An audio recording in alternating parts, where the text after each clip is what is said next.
The streets were silent. Broken buildings stood like skeletons. Neon lights flickered weakly. Ash floated in the air like snow. The world was not the same anymore. Lyra held her daughter close. Mina was only 6 years old. Her tiny face was pale. Her lips were dry. She hadn't eaten anything in 2 days. Lyra's arms were weak, but her heart was strong. She had to protect her daughter. No matter what, they walked slowly through the ruined streets. Somewhere far, a patrol drone buzzed in the sky. Lyra quickly pulled Mina into the shadows. The aliens ruled this part of Earth now. Ever since the war, humans were hunted. Cities were dead. Hope was rare, but tonight, something was different. Cut to Gamal Fire, a man sitting alone, across the street. A fire burned quietly in a broken oil drum. A man sat beside it. He was alone, calm. He was cooking something over the fire, real meat. Lyra's eyes widened. Food, she whispered. Her stomach growled. Mina whimpered softly. Lyra looked at the man. He was strong. Broad shoulders, long coat. His face was hard, but not cruel. He looked different. She didn't know who he was. But she had no choice. She crossed the street slowly, keeping her hands visible. The man looked up. He said nothing. Lyra stopped a few steps away. Her voice shook, but she spoke clearly. Just one night with me. Please, feed my daughter. The words fell heavy into the air. The man didn't speak for a moment. He just stared at her. Lyra's eyes filled with tears. She wasn't ashamed, not tonight. Not when her daughter was dying of hunger. I have nothing left, she said. No money, no place to go. But she needs food. I'll do anything. The man looked at the little girl. Mina's head rested on her mother's shoulder. Eyes half closed. The man slowly stood up. He took a deep breath and said, "Come." Lyra blinked. "What?" I said. "Come, sit down. She needs food." He walked over to the fire, pulled out a metal plate, and placed meat on it. Lyra sat slowly, holding Mina. She watched the man with wide eyes. "Why?" she asked. "You don't even know us." He didn't answer right away. He just handed the plate to Mina. The little girl ate quickly, tears rolling down her cheeks. Lyra whispered, "Thank you." The man finally spoke, "Because you're human. And that still means something." Cut to later that night, inside a hidden shelter. The man led them down into a dark alley. Behind a broken wall, he opened a hidden door. A staircase led underground. Lyra hesitated. "Is this safe?" The man nodded. "Safer than out here." They followed him down. Inside it was warm and dry. There were supplies, cans, water, blankets, power. It was a real shelter. One that someone had built with care. Mina lay down and fell asleep immediately. Lyra sat, staring at the man. She finally asked, "Who are you?" He looked at her, his face calm. "John," he said. "Just John," she frowned. "You're not. Just anyone. You have food. You have power. This place. It's not normal." John didn't respond. He opened a box, handed her a blanket. "You and the girl can sleep here tonight. No trade needed." Lyra looked at him carefully. "You're different," she said softly. John looked at the wall. "So are you. Most people gave up. You didn't." There was silence between them for a while. Then, somewhere above, a soft beeping noise echoed. A red light blinked on John's wrist device. He stood up quickly. "What's that?" Lyra asked. John didn't answer. He walked over to a screen, tapped it. A blurry image appeared. Drones flying near the city. "Aliens?" she asked, standing up. He nodded. "They're tracking something. Or someone." He looked tense, focused. Lyra's heart beat faster. Was he in danger? Or were they? She whispered, "Are they looking for you?" John didn't answer. Instead, he turned off the screen and said, "Rest now. I'll watch the door." Closing scene. Lyra watches him from behind. As Lyra lay beside Mina, who was now warm and full, she stared at John. He stood near the door, unmoving, like a soldier. Who was this man? Why did he help? What was he hiding? She didn't know, but she knew one thing. This man was not ordinary. And tomorrow would not be normal. The paper was old, torn at the corners. A little girl had drawn it years ago, with bright colors and hope. A son. A small house. A mother. A father. A child holding their hands. John held the drawing in his hands now. His fingers were rough. His eyes quiet. He sat alone in the dark hallway of the shelter. Lyra and Mina were asleep, but he hadn't slept in years. Not really. Cut to present. Underground shelter. Morning light through vents. Mina woke up first. She looked around confused, then remembered the warm food, the soft blanket. Her mother, safe beside her. Lyra woke next. Her eyes searched for John.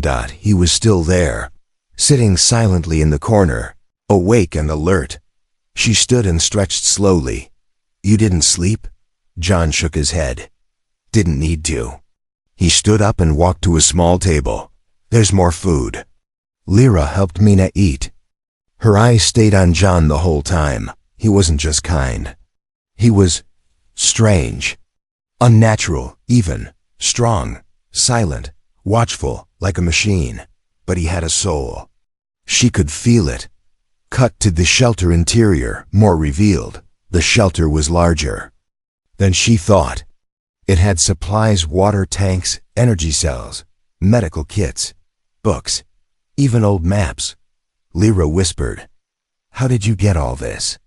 John looked at her. "I planned for it." "You knew the world would end?" "I knew it might." Lyra stepped closer.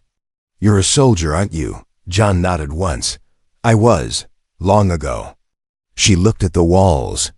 Symbols she didn't recognize were carved into metal panels. Strange tech blinked softly. She touched one. John's voice grew sharp. "Don't touch that." She pulled her hand back. "What is it?" John hesitated. "Old work, dangerous." Lyra felt a chill. Who was this man really? Cut to outside. Alien drone searching nearby. Above the shelter, an alien drone hovered quietly over the ruins. Its scanner beeped slowly, searching for heat, movement, human life. Inside, a small red light flashed again on John's device. "There. Getting closer," he said. Lyra grabbed Mina. "Should we run?" "No," John said. "They're not looking for you." She stared at him. "Then they're looking for you." John didn't deny it. Cut to later. Lyra exploring the shelter. While John worked on something in a back room, Lyra found and quote in old photo. She blew dust off. It showed a team of people, scientists, engineers, and in the middle, John. He looked the same. Not a single wrinkle. Not a day older. She looked at the corner of the photo. Project HFY 2047. Her heart skipped. What was Project HFY? She put the photo back as John returned. "I made tea," he said calmly. She took the cup with shaking hands. "You're not just a soldier," she said. "No," John replied. "I was a weapon. Made by humans for a war we lost." Flashback. Cut. War years, loud explosions, alien ships attacking. John remembered flames, screams, the lab, needles in his body. Voices yelling codes. Activate HFY Unit 1. They had changed him. To fight, to survive, to protect. Cut to present. Shelter. Lyra's shock. "You're one of them," Lyra whispered. "No," John said. "I was made against them." Lyra looked at her daughter. Mina was drawing again. A house, a sun, a man in a coat standing beside them. John watched silently. He didn't smile. But something softened in his eyes. "Why did you help us?"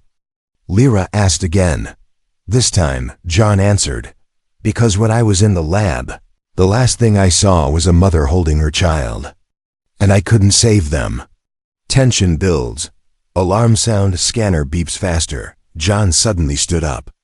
The red light blinked again, faster this time. They found a heat signature, he said. Not exact, but close. Lyra panicked. What will they do if they find us? Kill us, John said simply. Or worse. He pulled open a panel and grabbed a small weapon. It wasn't alien. It looked like something Earth never finished building. Lyra stood beside him. I'm not leaving my daughter, she said. You won't have to. John looked into her eyes. But if anything happens to me, take her and run. Lyra nodded, though her hands were shaking. Final scene. Outside, drone pauses, then flies away, for now. The drone turned. It flew away, signal fading. John watched it go, eyes locked on the shadows. The real danger hadn't arrived yet, but it was coming, and when it did, they'd learn that humans might fall. But they never kneel. John stood in the middle of a white room. He wasn't wearing his coat. He wasn't holding a weapon. Wires were coming out of his body. A glowing serum flowed through his veins. He could hear voices, calm, clinical, cold. Subject HFY has exceeded all human limits. Neural processing, 5x baseline. Muscle density, 10x. Emotional response, suppressed. He turned his head. On the other side of the glass, a woman was screaming. He's not a weapon. He's a man. You're killing him. Then, silence. The room disappeared. John opened his eyes. Cut to shelter, early morning. He was sitting in the dark. Eyes wide open. Breathing steady. He hadn't moved all night. Mina stirred in her sleep. Lyra, already awake, watched him from across the room. She spoke softly. You were dreaming. I don't dream, John said. She tilted her head. And what was that? John looked away. Memories. Lyra stood and stepped closer. Of the lab? John didn't answer. But she saw the flicker in his eyes. Something inside him was waking up. Something he had buried. Cut to later. Shelter's back room.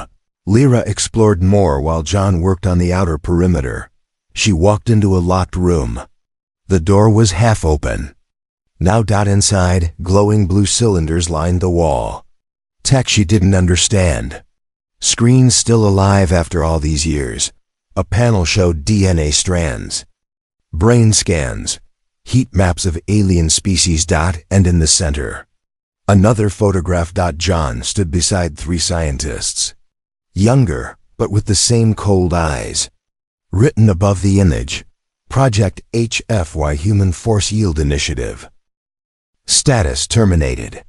Subject 1, missing. Suddenly, a voice spoke behind her. You shouldn't be here. Lyra turned fast. John stood in the doorway, expression unreadable. She held the photo up. Tell me the truth. What are you? John didn't move. I'm the reason they lost the war, he said quietly. Flashback sequence. Final days of Earth's resistance. A massive alien ship. Earth's last resistance base.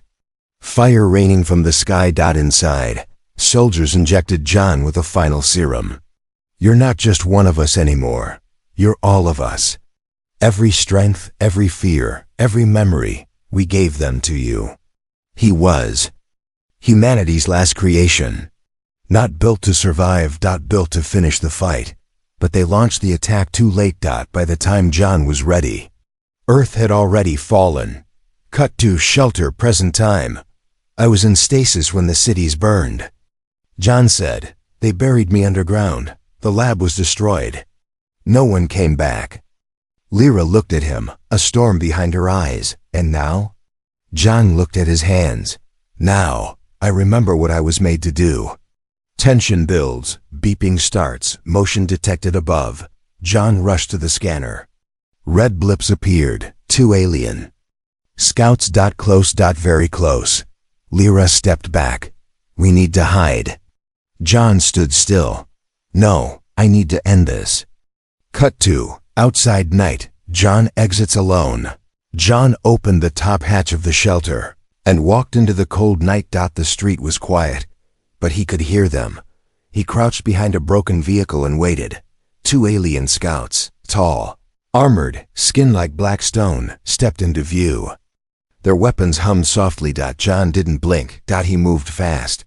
Action sequence. No guns, just fury. He attacked with no weapon. His hands struck like steel. His movements were silent, perfect, brutal. One alien's neck snapped. The other fired. But John caught the bolt mid-air and slammed it into the attacker's chest within seconds. Silence again. John stood over their bodies. His eyes glowed faintly. He was changing. Cut to shelter. Lyra watches him return. John walked back into the shelter, calm and quiet. He had no blood on him. Lyra stared. You didn't use a weapon. I don't need one. Because of what they did to you. John nodded. I was made to fight armies, but they made one mistake. What? They gave me a choice. Lyra whispered. And what have you chosen? He looked at Mina, still asleep in the corner.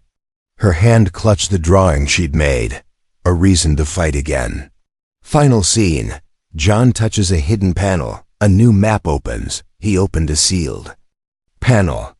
A digital map showed something pulsing far in the north. An alien base.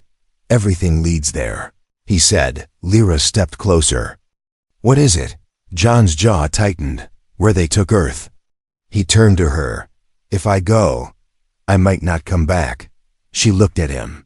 Then we go together. He shook his head. You're not like me.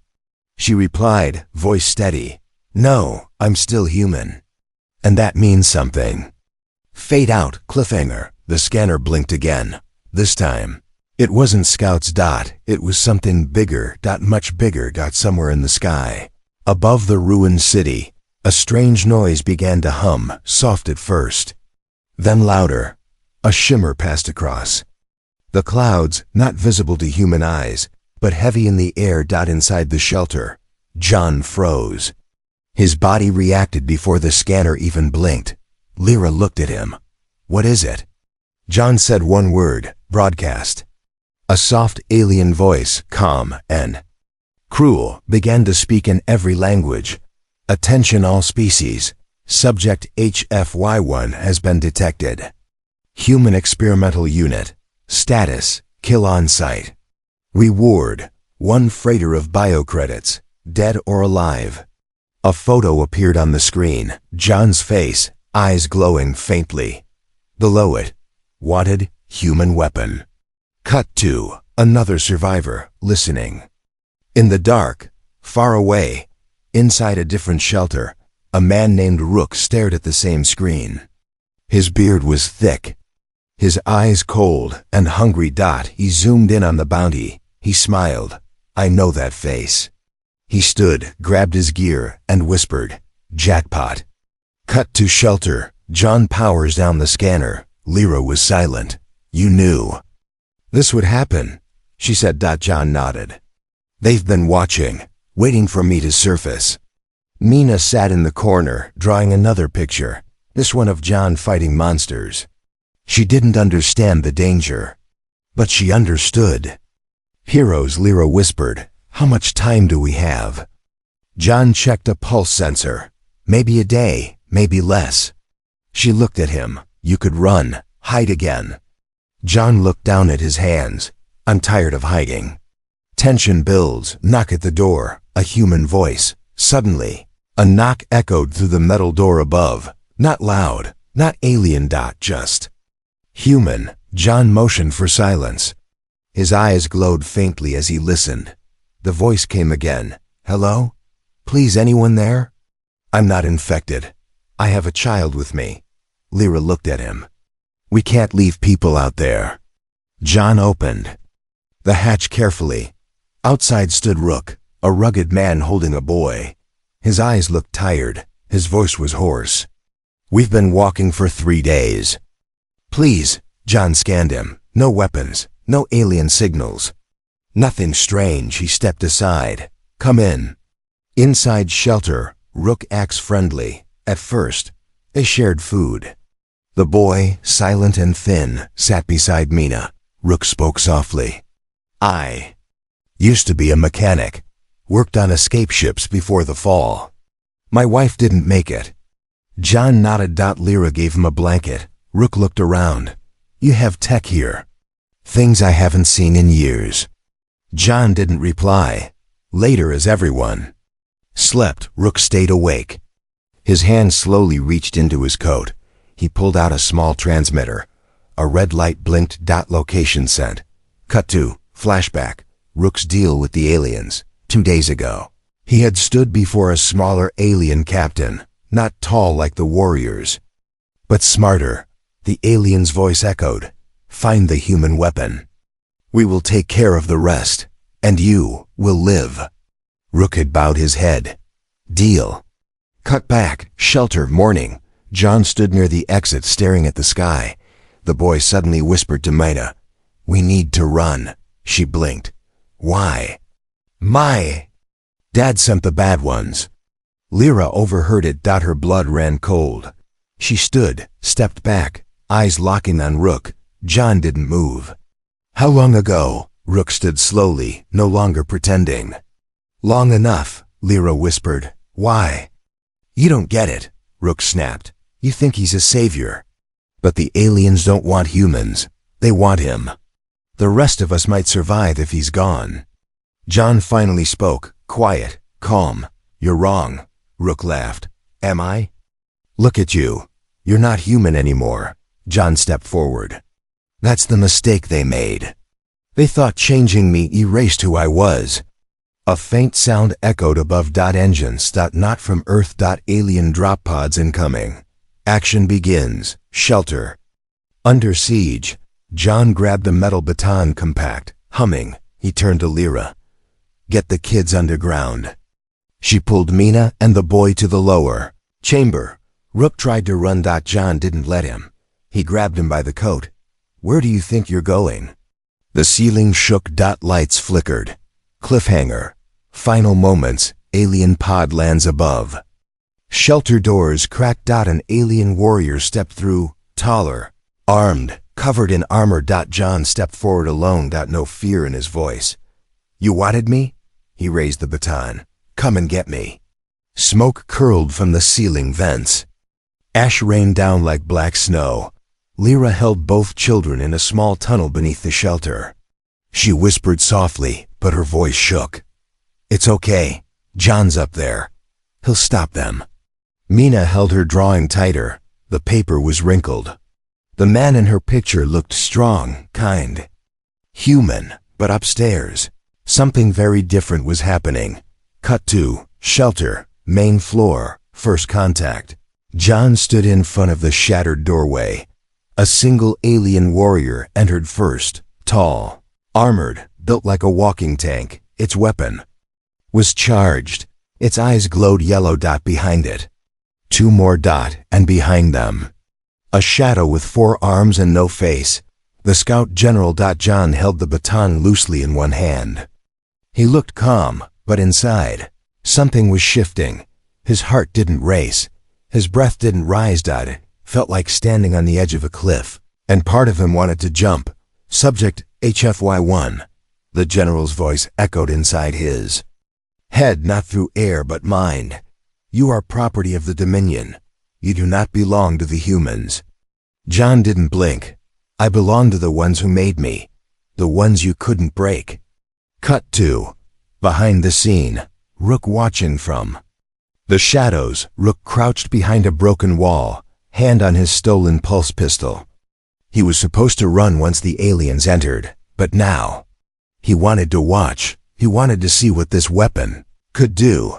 Action sequence begins. Silence breaks. No one moved. Then everything happened at once. John stepped forward. The aliens opened fire, and the entire room exploded into light. John moved faster than any human. His baton extended with a hiss, blue energy crackling along its edge. He struck the first alien, and its armor shattered like glass. The second lunged. John ducked, flipped it over, and crushed its chest with one blow. The scout general screamed a command. A sonic weapon fired, hit John directly. He staggered, just for a second. Then, something inside him broke free. Slow motion. John's eyes glow. The change begins. His skin pulsed. His veins lit up like lightning under his flesh. Data. Code. Rage. Memory. All the experiments. All the pain. All the humans who died screaming. He heard their voices in his head. And then, he stopped hearing anything. His mind went silent. Rook's POV horror unfolds. Rook peeked over the wall and gasped. John wasn't fighting anymore. He was destroying. He grabbed the last alien and tore its weapon in half. No emotion, no hesitation. Then, he turned toward Rook. Rook stepped back. Wait, I helped. John's hand twitched. He didn't swing. But Rook knew. He had seconds left. Suddenly, Lyra's voice echoed from below. John! Cut to Lyra. Rushing upstairs, confrontation. She burst into the main room. The place was unrecognizable. Walls scorched, metal melted, 3 dead aliens around John's feet, and him, standing still, glowing, shaking, eyes locked on Rook. John, stop, she said firmly. You're not like them. He blinked. Something inside his eyes faded, just a little. He turned to Lyra. I couldn't control it. You did, she said. You stopped. Mina peeked from behind her. She held the drawing in front of her chest. You look scary. Now, she said softly, but you're still my hero. John stared at the child. Then he fell to one knee. He was breathing now. Like a human again. Twist. Rook tries one last move. But Rook, shaking and afraid, pulled the trigger. One final desperate shot. John didn't flinch. The pulse bolt hit his chest and stopped. The energy absorbed into his skin like water into sand. John stood and looked at Rook. This time, no one stopped him. One punch, and Rook was gone. Aftermath. Silence returns. Lyra sat beside John. He was on the floor, shaking. I told you not to come up, he said. You told me to run if something happened to you, she replied. But I don't run anymore. He looked at her. For the first time in years, he whispered, Thank you. Final scene. Alien transmission. Watching from afar. Above the Earth, deep in orbit, a massive alien ship floated in the shadows.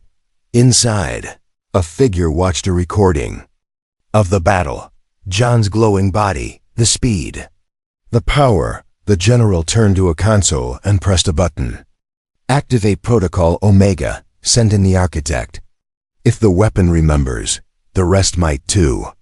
A larger shape, still asleep in a tank, slowly opened its eyes. John stood alone in a white room. There were no walls. No doors. Just light. And memories. On the floor in front of him were objects scattered like dreams. A child's shoe, a soldier's dog tag, a burned photograph, a mirror with no reflection. A voice echoed, not from around him, but from inside. Do you remember why you were made? He turned. No one was there, but the voice continued.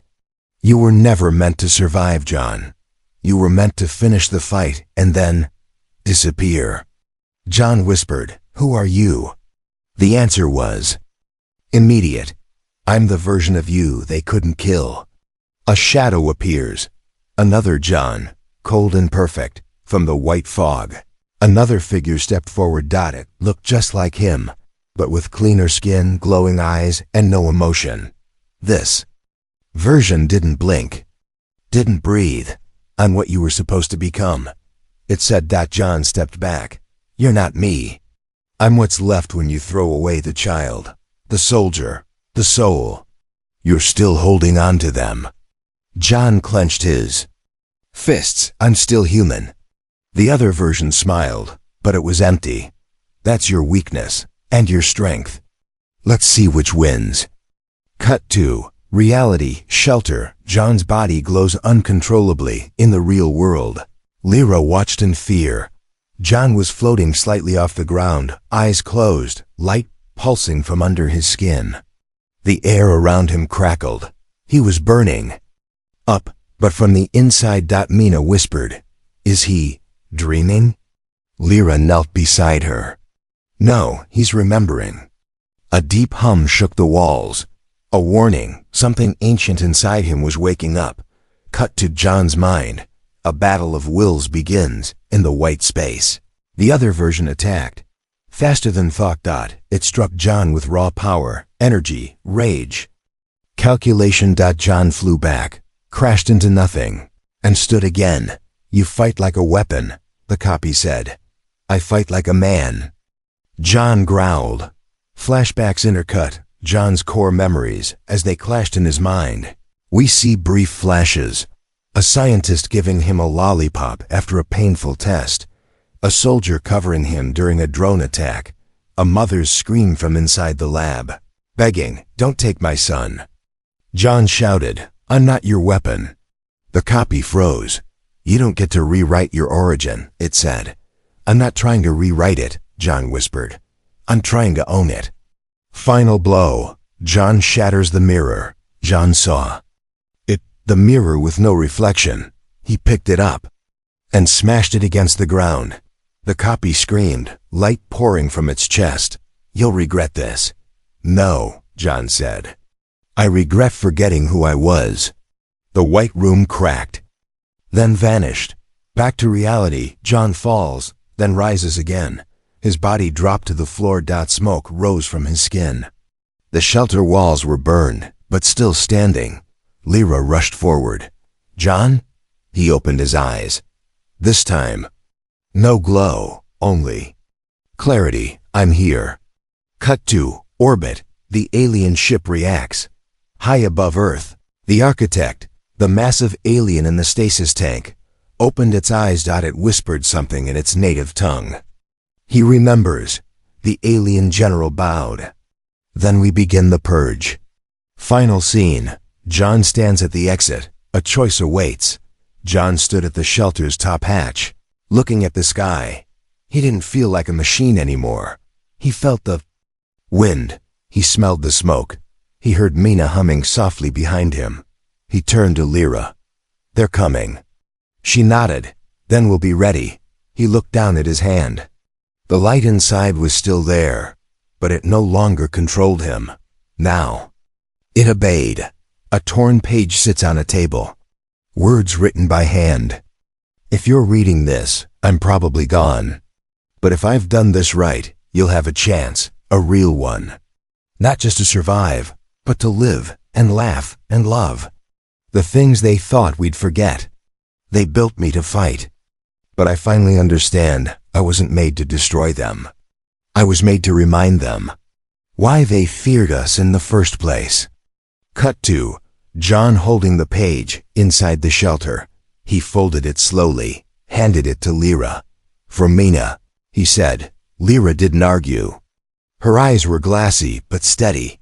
She won't need a letter, she replied. She remember you. John gave a half smile, just in case. Cut to the sky changes. A false sunrise. The sky above the ruined city turned orange, not from the sun. A massive shadow descended. The architect's ship. Miles wide, silent, cold. It floated like judgment itself. Lyra whispered, how do we fight that? John didn't answer. He walked toward the light. Underground resistance tunnels. Survivors gather, unknown to the aliens. Others had heard the bounty message. Others had seen the face of the man who fought without fear. Now they arrived. One by one, from the ashes, a medic, an old pilot, a boy with one arm, a woman who had lost everyone except her will. They came with whatever weapons they had. Old tech, sharpened tools, anger. Is it true? One asked. That he's alive? No, the pilot said. That he remembers who he is. John walks into the crowd, and they part for him. He wasn't glowing. He wasn't floating. He was just walking, but every step felt like thunder. They looked at him like a legend. He looked at them like equals. We don't win by being stronger, he said. We win by not giving up. That's what makes us human. Then he turned to the sky. They're here for me. He raised his hand, palm open, and blue light rose from the ground, pulled from the earth itself. He didn't need their machines anymore. He was the machine, and the man inside it. Climax. Battle begins. The architect speaks. From the center of the mothership, the architect projected its voice over the city. Surrender. The weapon is defective. Humanity is over. John looked up and responded without a mic, without tech. Just his voice. Then come down here and say it to my face. The ship opened. A beam of energy dropped to the ground. If the architect descended, 12 feet tall, skin like stone, mind like a god. But John didn't move. Lyra stood behind him. Mina clutched her hand. The resistance surrounded them. Earth's last heartbeat. Final duel. John versus the architect. No. Flashy powers. Just brutal. Close combat. Steel against skin. Light against darkness. The architect was powerful. Designed to erase species. But John was something worse. A man with a reason. Every time he was knocked down, he stood back up. Every punch was a memory. A name. A loss. A child saved. The turning point. John starts to burn out. His energy flared too bright. His body cracked. His veins shimmered. He was breaking. Lyra screamed, "John!" But he smiled and whispered, "Now." A hidden charge, built by humans, powered by John's stolen energy, lit up beneath the architect. Boom. A light brighter than the sun. Silence, then breath. Dust cleared. The architect was gone. John lay in the crater. Alive. Barely. Lyra rushed to him. He looked up at her. "Did we win?" She nodded. "You bought us time." He laughed weakly. "That's all we ever needed." Final scene. 1 year later, a new Earth. Green returns to the land. Children play. A village is being built where the shelter once stood. A statue stands in the center, not of a warrior, but of a man, holding a child's drawing. Mina places flowers beneath it every morning. She says nothing. She doesn't have to. Everyone remembers now. Not the weapon. Not the war, but the night humanity stood tall. Because one man remembered what it meant to be human.